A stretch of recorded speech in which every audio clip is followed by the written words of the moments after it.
Hello guys, welcome back to my channel.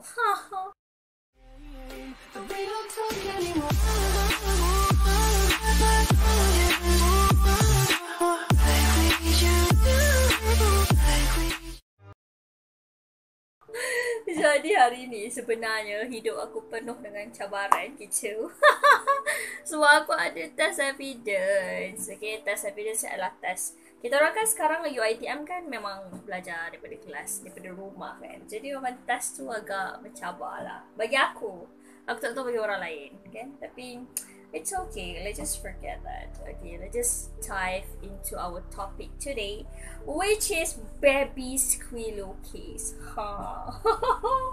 Dengar macam lagu ala Britney Spears kan. Macam Aringan niridakin whatever. Okay.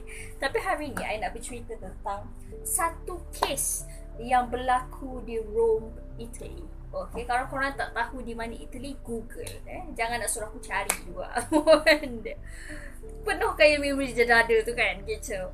Okay, dia bukanlah pasal kisah pembunuhan, bukanlah pasal kisah perogol dan sebagainya, pembunuh bersiri tak.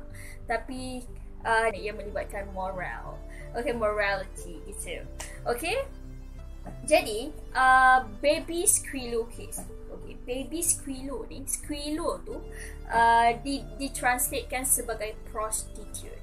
Okay, jadi kisah kita pada hari adalah tentang baby prostitute. Okay, pelacur, baby pelacur. Itu apa yang aku adaptkan dalam bahasa Melayu lah. Bercerita tentang baby squealo case. Untuk pengetahuan korang, sebenarnya dekat Rome, Italy, prostitution ini memang legal ya, ataupun dalam erti kata lain dibenarkan. Okey, tapi apa yang menyebabkan satu kes ni menjadi satu isu yang sangat besar? Okey, yang memang semua orang sampai sorotkan benda ni. Okey, kalau engkau pelacur tak ada masalah, kan? Tapi syarat dia mestilah kena lebih daripada 18 tahun. Betul tak? Nak jadi pelacur pun kenalah jadi dewasa dulu baru boleh jadi pelacur, gitu kan? Tapi dalam kes baby squealo ni, kenapa dia dipanggil sebagai baby prostitute? Sebab orang yang terlibat dekat dalam kes ni adalah sebenarnya bawah umur. Okey, iaitu seorang yang berumur 14 tahun dan seorang yang berumur 16 tahun. Jadi siapakah mereka ini? Jom kita dengar. Whatever. Okey. Bercerita tentang baby squealo ni, sebenarnya dia melibatkan dua pelajar. Okey, dua pelajar ni pula dia memang dia tinggal di satu kawasan tau. Satu kawasan yang di mana semua orang nak tinggal, iaitu kawasan elit ataupun kawasan orang kaya. Okey, maksudnya kalau kau pergi kat Rome, Italy tu memang ada satu kawasan ni, nama dia adalah Parelli District of Rome. Okey, Parelli District of Rome ni maksudnya macam orang-orang kenamaan yang duduk dekat situ. Kalau dekat Malaysia ni aku tak tahu macam mana nak cakap. Mungkin dekat Bukit Bintang, whatever lah kan, aku tak tahu sangat dapat orang kaya kat Malaysia ni. Jadi situ memang kawasan elit. Jadi terjadi lagi gempa lah. Kenapa dua orang perempuan, okey, dua orang perempuan bersekolah di sekolah yang elit dan juga berasal daripada kawasan yang sangat elit buat kerja ni? Okey, first dia baby squealo ni melibatkan dua pelajar. Okey, seorang yang bernama Agnes dan lagi seorang yang bernama Angela. Okey, Agnes dengan Angela. Agnes ni berumur 14 tahun, Angela berumur 16 tahun. Okey, Angela memang berasal daripada keluarga yang kaya. Okey, boleh kata dia macam orang kaya, faham tak? Orang kenamaan.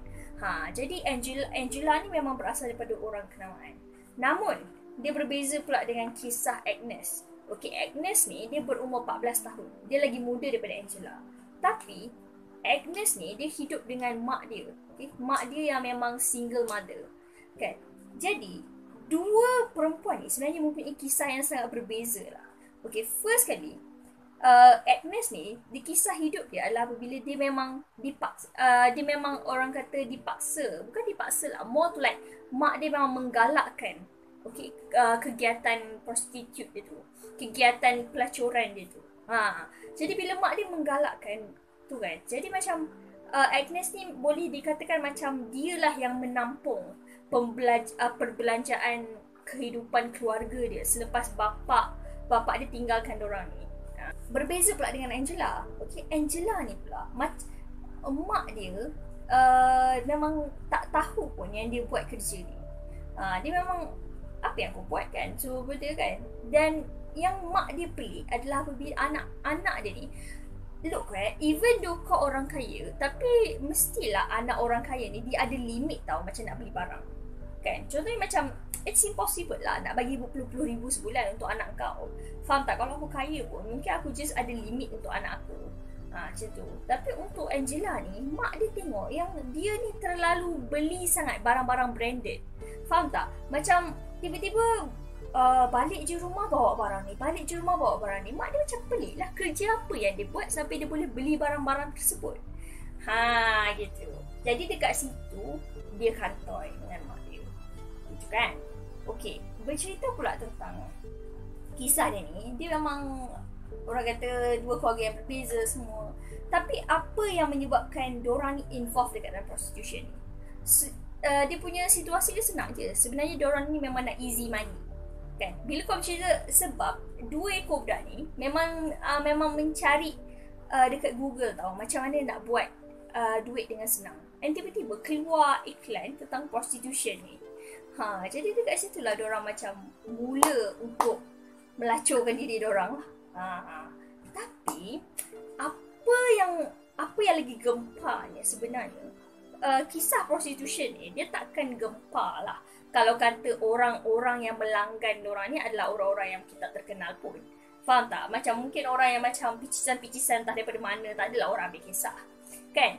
Tapi sebenarnya pelanggan-pelanggan baby Squilo ni memang terdiri daripada golongan-golongan yang sangat educated, yang sangat kenamaan. Okey, antaranya adalah antara orang-orang yang memang langgan orang ni adalah sebagai lawyers, politician, UN staff members kau bayangkan.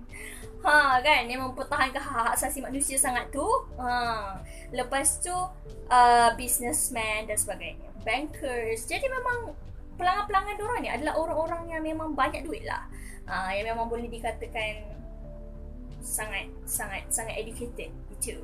Okay, tapi ada seorang yang memang notable customer. Maksudnya dialah yang disorot di media Itali, iaitu seorang husband. Okay, dia ni merupakan seorang police officer.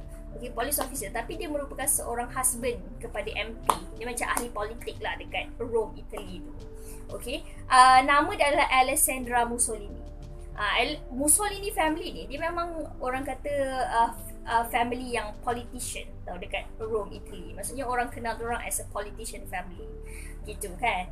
Dan Alessandra Mussolini ni pula dia memang memperjuangkan hak kanak-kanak tau dekat dalam parlimen. Macam dia lah yang memperjuangkan kata children's rights semua. Last kali suami pergi melacur Geno tu kan. Macam mestilah orang-orang menggunakan ini sebagai salah satu cara untuk menjatuhkan. Macam biasa kan, politik dunia penuh dengan kekotoran gitu. Jadi bila benda tu jadi sorotan lah. Dan Alessandra Mussolini dia macam biasalah, saya malu dengan perbuatan suami saya dan sebagainya, bla bla bla. Gitu. Jadi kau bayangkan isteri macam memperjuangkan hak kanak-kanak. Ialah sebab dia melibatkan kanak-kanak bawah umur 16 tahun dengan 14 tahun. Jadi definitely akan masuk, kalau dekat Malaysia ni Child Act tu mesti ada kan. Maksudnya dah lah daripada segi labor pun sebenarnya tak boleh kan. Maksudnya kau bekerja pun tak boleh. Lagi-lagi melacurkan diri, lagilah tak boleh kan. Dia sebenarnya SOP business ni adalah apabila memang dia ada seorang ni lah, dia macam bapa ayam lah lebih kurang kan. Bahasa senang dia kan, bahasa senang macam bapa ayam ni. Dia memang ada dua orang. Okay, dua orang ni dia macam seorang untuk mencari pelanggan dan lagi seorang adalah untuk menguruskan lah, macam lebih kurang macam menguruskan tempat bagai tu. Jadi SOP perniagaan diorang ni adalah diorang memang sewa dua apartment. Okay, dua apartment, and then diorang memang buat kerja dekat dalam tu lah. Maksudnya pelanggan-pelanggan semua datang kat apartment tu. Tapi macam biasalah, bila cakap pasal pelacuran ni, mestilah ada yang cakap yang, oh saya tak tahu dia bawah umur, saya tak tahu dia begitu, dia begini. Saya ingatkan dia dalam umur yang sudah konsen untuk menjalankan pekerjaan ini, gitu kan. Macam biasa, lelaki-lelaki tak guna ni memang selalu bagi alasan je kan, gitu.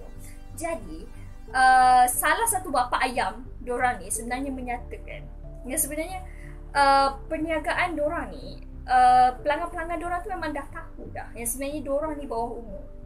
Faham tak? Maksudnya pelanggan-pelanggan dari segi lawyer, segala benda tu dah tahu sangat dah yang dorang ni sebenarnya bawah umur. Dan sebenarnya yang attract dorang ni untuk datang kepada dua wanita ni adalah sebenarnya memang it's a fact yang dorang ni bawah umur lah yang menyebabkan orang tertarik untuk datang. Faham tak? Sebab muda kan? Faham tak? Bila kata pasal muda ni, mungkin dia ada satu sexual pleasure yang lain. Kita tak tahu. Okay? Mungkin dia dah rasa boring kot dengan orang yang umur 18 tahun, 20 tahun. Dia nak mungkin yang ada whatever lah kan. Gitu. Okay. Lepas tu, bercerita pula tentang lifestyle dorang ni. Okay, lifestyle dorang ni memang boleh kata lavish lah. Maksudnya macam mewah gila-gila. Kau bayangkanlah waktu dorang ni bekerja, dorang boleh dapat sehari 570 hingga 680 dolar. Kau tak payah convert, tak payah. Kalau kau convert pun berpuluh ribu jugalah kau punya gaji kan for a month. Tapi ini dalam keadaan yang tak convert, 570 dolar hingga 680 dolar. Kau darab dengan 30 hari. Okay, 570 dolar tu dia dapat sehari je weh. Sehari. Dan dikatakan yang setiap ada orang pernah bayar diorang ni $300 per performance. Maksudnya mungkin ada sesi lah kot, aku tak sure lah kan. Jadi macam 300 per performance and then 570 hingga $680 per day. Maunya kau tak boleh nak beli barang branded semua benda tu kan. Macam memang boleh lah. Plus pula yang 14 tahun tadi tu memang sah-sah lah boleh bayar bil kat rumah semua benda kalau dah memang gaji berbelas ribu kan. Jadi ini adalah antara detail kes ni lah. Bercerita tentang hukuman. Mestilah ada hukuman sebab dia kes kan. Dia adalah law case. Sebenarnya Angela dengan Agnes ni bukan nama sebenar. Okay, dorang sebab dorang bawah umur. Jadi kita memang tak boleh nak reveal dorang punya kesalahan.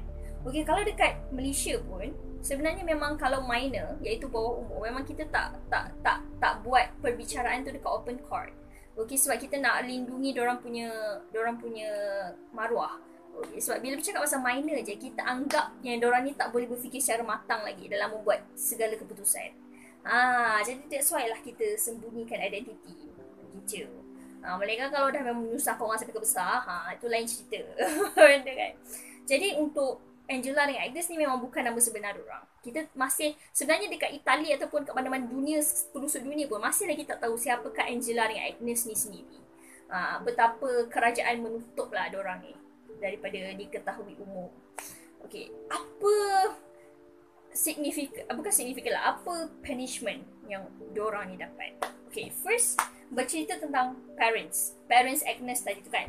Parents Agnes ni tahu yang dia memang melacurkan diri kan. Jadi dia parental rights dia ditarik. Okay, maksudnya dia bukanlah mak bapak lagi kepada budak tu. Faham tak? Maksudnya you are not my daughter anymore gitu. Okay, dan kemudian dia pula dikenakan 6 tahun penjara. Sia-sia je kau benda 6 tahun penjara kan pada muka. Okay. Lepas tu untuk dua orang bapa ayam tadi kan. Dua orang bapa ayam, seorang ni ini dia dikenakan 10 tahun penjara. Okay, dan untuk bapa ayam yang kedua which is Picha Zala dia dikenakan 7 tahun penjara. Jadi apa yang terjadi kepada lelaki-lelaki tak guna tu? Takkan terlepas begitu saja kan? Okay, sebenarnya diketahui bahawa ada 50 customer yang memang melanggan dua orang budak ni lah. Tapi yang dijatuhkan hukuman hanyalah 11 orang. Okay, dan 11 orang ni dipenjara selama setahun. Sia-sia je kan? nak buat kerja, buatlah kerja betul-betul. Pergilah cari orang yang legal, faham tak? Kenapalah perlu cari budak minor tu kan? Tak pasal-pasal je kena setahun. Merempatlah kau dalam penjara kan? Tahniah lah kan? Jadi itu adalah antara baby squilo case lah, yang memang orang kata menggemparkan Itali. Sebab yelah, macam bila cakap pasal budak bawah umur ni, dia memang jadi satu benda yang perlu dititik berat, faham tak, oleh semua lapisan masyarakat. Kau bayangkan kalau benda ni berlaku dekat Malaysia, betapa besarnya kes ni. Sebab kita lagilah, kita ada restriction. Kita macam lagi-lagi macam melibatkan pelacuran semua ni lagilah sensitif. Tapi untuk orang yang tak sensitif pun, tapi sebab dia minor, faham tak, dia bawah umur, sepatutnya you as an adult, you patut berfikir sebelum buat dengan minor. Sebab minor kadang-kadang tak boleh berfikir. Diorang nampak duit je kat depan mata, diorang tak nampak benda lain. Gitu. Okay, jadi bye-bye. Assalamualaikum. We don't talk anymore.